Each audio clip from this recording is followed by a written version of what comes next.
What's going on, guys? Today I'm gonna put UnderGlow in my car. I've always wanted it, but I never really pulled the trigger on it until I found out about the OPT7 lighting kit.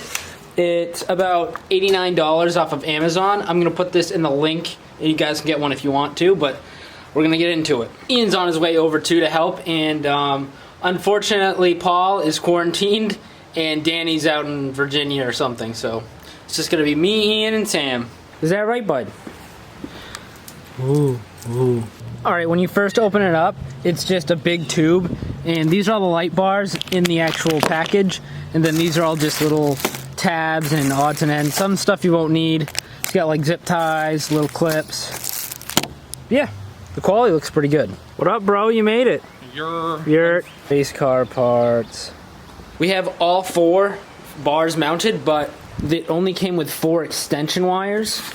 So I'm actually short 1 more, so I ordered that and it should be in hopefully next week, and then that's gonna come through there with all my other wires, and then it goes back, which I actually mounted the box under the dash, which is right there. So actually it was a pretty easy install. For 89 bucks, you really can't complain. The quality was great. They give you this cool little remote, which you can actually mount in the car or just keep on you, and just hit on. That's the strobe mode where it goes through all the different colors. It looks pretty awesome, Sam agrees. Then you can do orange, blue. I like this blue because it matches my cage pretty well. All sorts of different shades of blue, purple. There's a million different colors you can do. So I ran the back and the driver's side lines up through here, and they actually go into where my heater core lines used to go. So they come up through here, where the heater core actually used to go, and then I wired them into that box, which is stuck there by double-sided Velcro tape. All I got left to do is tidy up all the wiring. Once I get the other wire in, which should be hopefully this week, but I think it looks pretty sweet.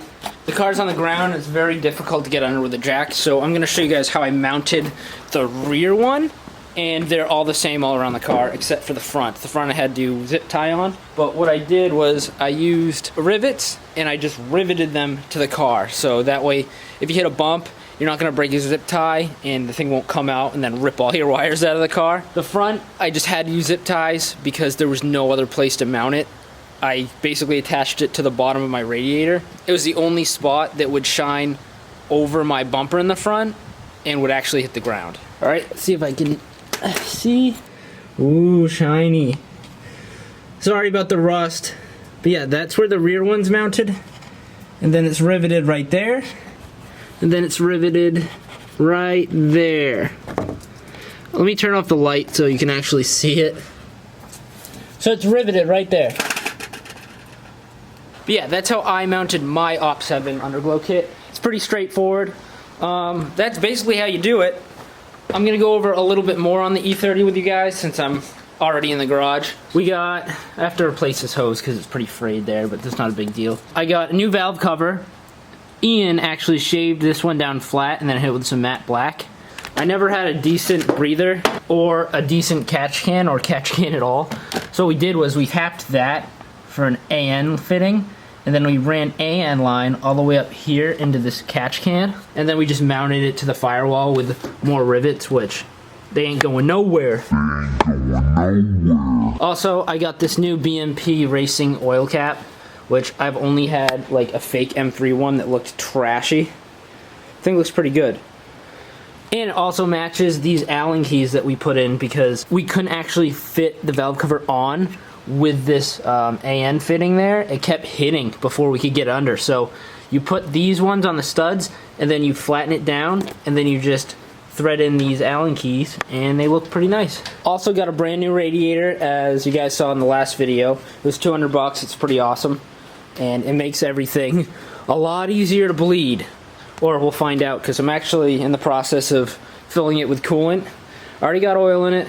I already ran it. So all I gotta do is bleed all the air out of the system, and then it's ready for the track. I'm pretty excited. Which hopefully the track actually opens, or any of them open this year, because It's the first year I'm actually way ahead of the game and everything's already done before the events even start. But we'll see, fingers crossed. As for my fitment, I think it's pretty decent. It is a drift car, it's not just a Sance Queen. Up front, it's like a finger and a half height, so that gives me plenty of room to bounce around. Then as for the rear, I just had to raise it up like 15 millimeters last night, and that's about a finger, which is fine. You want more height in the front so your angle can clear, but in the rear, this is about as low as I can go and fit all the different size tires and wheels that I have without running into problems at the track. Also, we actually have a plumbed hydro now. Before it didn't run anywhere. Now it's all ready to go and I have dual calipers and it actually works. I'm pretty excited. I've never drifted with a hydro before, so I'm gonna have some learning to do. But yeah, that's gonna do it for this quick little update video. Comment below what you guys think of the OPT7 UnderGlow kit. I love it. And don't forget, it's in the description. You guys can order your own too if you want. Please like, subscribe, and thanks for watching, guys. See you at the track.